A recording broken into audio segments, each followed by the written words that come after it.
തിരുവനന്തപുരം മാറനല്ലൂർ പഞ്ചായത്തിൽ വാട്ടർ അതോറിറ്റിയുടെ പൈപ്പ് പൊട്ടി ജലം പാഴാകുന്നതായി പരാതി. മാവുവിള ജംഗ്ഷനിൽ 5 ദിവസമായി പൈപ്പ് പൊട്ടിക്കിടക്കുകയാണ്. വിവരങ്ങളുമായി അജീഷ് ജയകുമാരാണ് ചേരുന്നത്. Ajeesh, good evening. നമുക്ക് പലയിടത്തും വെള്ളം അമൂല്യമാണ്, പലയിടത്തും വെള്ളം കിട്ടാത്ത അവസ്ഥയുണ്ട്, വേനലിലേക്ക് അടുക്കുകയാണ്. അപ്പോൾ ഇങ്ങനെ ജലം പാഴാക്കുന്നതിന് പിന്നിൽ എന്താണ്? എന്തുകൊണ്ടാണ് അത്തരത്തിലൊരു സത്വര നടപടി ഉണ്ടാകാത്തതും ഈ പൈപ്പ് നന്നാക്കാത്തതും? ക്രിസ്റ്റീൻ, എന്തായാലും തിരുവനന്തപുരം കാട്ടാക്കട മാറനല്ലൂരിലെ മാവുവിള ജംഗ്ഷനിലെ വാട്ടർ അതോറിറ്റി ഒരാഴ്ച മുമ്പ് സ്ഥാപിച്ച പൈപ്പ് പൊട്ടിയാണ് വെള്ളം ചോരുന്നത്. 5 ദിവസം മുമ്പായിരുന്നു ഈ പൈപ്പ് പൊട്ടിയത്. അതിനെ തുടർന്ന് നാട്ടുകാർ പലതവണ വാട്ടർ അതോറിറ്റി പരാതി നൽകിയെങ്കിലും അവർ ഇതുവരേക്കും അറ്റകുറ്റപ്പണിയൊന്നും നടത്തിയില്ല എന്ന് പറയുന്നു. ഈ പൈപ്പ് പുതുതായി സ്ഥാപിച്ച് 3 ദിവസങ്ങൾക്ക് ശേഷമാണ് ഈ പൈപ്പ് പൊട്ടിയതെന്ന് ആരോപിക്കുന്നു.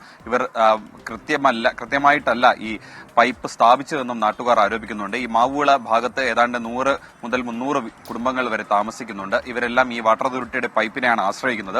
ഈ കുടിവെള്ള പൈപ്പ് പൊട്ടിയതിനെ തുടർന്ന് ഇവിടേക്കുള്ള പമ്പിങ്ങും നിലച്ചിരിക്കുകയാണ്. എന്തായാലും ഈ പരാതി കിട്ടിയതിനെ തുടർന്ന് വാട്ടർ അതോറിറ്റി അറ്റകുറ്റപ്പണി നടത്തിയില്ലെങ്കിലും ഇങ്ങോട്ടേക്കുള്ള പമ്പിങ് തൽക്കാലത്തേക്ക് നിർത്തിവച്ചിരിക്കുകയാണ്. അതുകൊണ്ട് ഈ ചോർച്ച താൽക്കാലികമായിട്ട് നിന്നിട്ടുണ്ട്. ശരി, അജീഷ് ജയകുമാറാണ് തിരുവനന്തപുരത്ത് നിന്ന് വിശദാംശങ്ങൾ നൽകിയത്.